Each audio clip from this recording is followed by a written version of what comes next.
O Comitê de Política Monetária do Banco Central do Brasil decidiu novamente manter a taxa básica de juros, a taxa Selic, né, em 10,50% ao ano. Você já deve saber disso, né? Já deve ter visto em vários noticiários aí essa semana e tudo mais. Mas para quem não está se beneficiando da taxa de juros, bora tomar um golinho desse café aqui maravilhoso. Ó. Assim fica melhor, né? Já está inscrito no canal? Se inscreve ou me siga onde quer que esteja, tá? Onde quer que você esteja me escutando agora.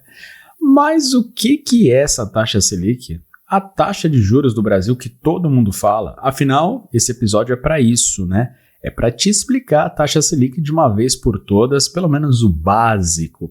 Muita gente acha que sabe que é a taxa Selic e às vezes até sabe, mas não sabe que influencia na própria vida muitas vezes, né? O que influencia, né?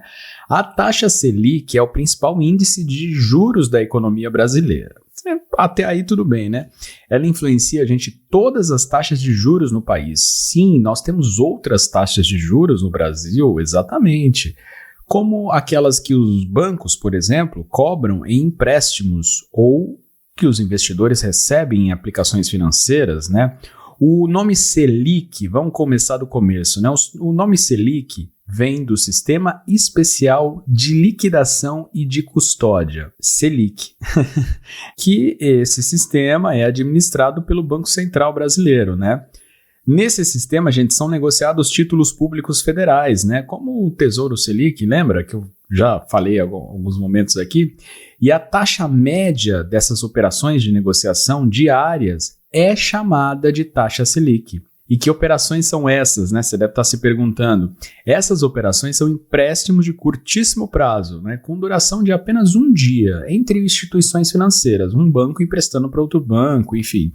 Esses empréstimos, eles têm títulos públicos federais como garantia, não é bem assim do jeito solto, tem garantia, tá? E como que a Selic é definida? É o presidente da República? Não, ainda não. Brincadeiras à parte, a meta da taxa Selic, que é assim que se fala, a meta da taxa Selic é definida pelo Copom. O Copom é um comitê do Banco Central composto pelo seu presidente do Banco Central, né, e alguns diretores do Banco Central.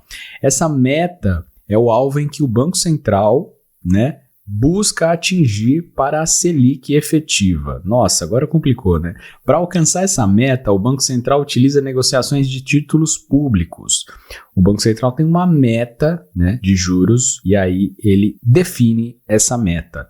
Não quer dizer que a taxa de juros que está lá definida em X vai ser X, né? Dependendo da inflação, muita coisa pode mudar, né?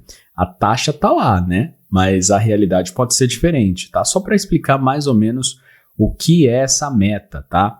A Selic efetiva que eu falei aqui é a própria taxa real de juros, tá bom? Eu estou aqui explicando de maneira... A gente está numa conversa de bar aqui só para ficar mais fácil, tá? O Copom se reúne a cada 45 dias para decidir qual será a nova meta da taxa de juros para o próximo mês, mais ou menos para o próximo mês e meio, né?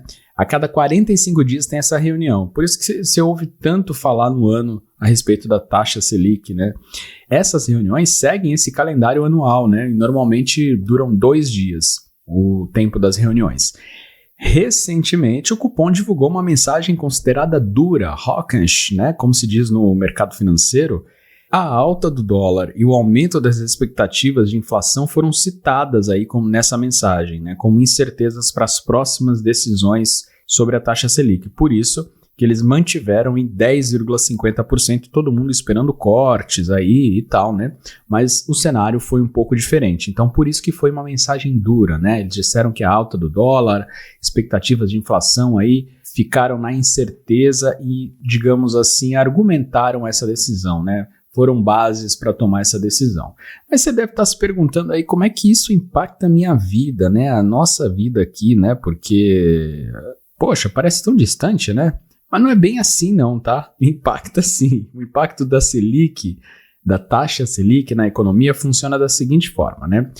Manter os juros em um nível elevado, vamos supor, né, os juros aí vai subindo, e o patamar de hoje é um nível elevado, né, mas ele tem sim uma base sólida para se estar nesse nível, né, antes que você pense que eu seja a favor aí de juros baixos e tal, né, não que eu não seja nem a favor nem contra, não torço para nenhum lado, a questão é que a gente tem que lidar sempre com a realidade, né.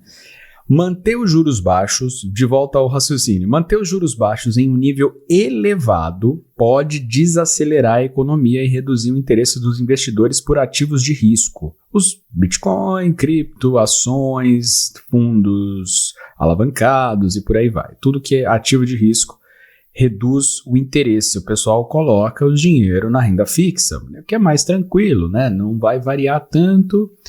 Enfim, você vai ganhar uns juros por isso sem tanto esforço, vamos dizer assim, sem ter que estudar ações, sem ter que estudar o mercado de cripto, a análise on-chain. Eu não estou falando inglês já, nem citei análise on-chain ainda, em breve a gente vai falar sobre isso. Isso é outro assunto, é criptomoedas, né? Mas, voltando, isso, gente, os juros altos, né?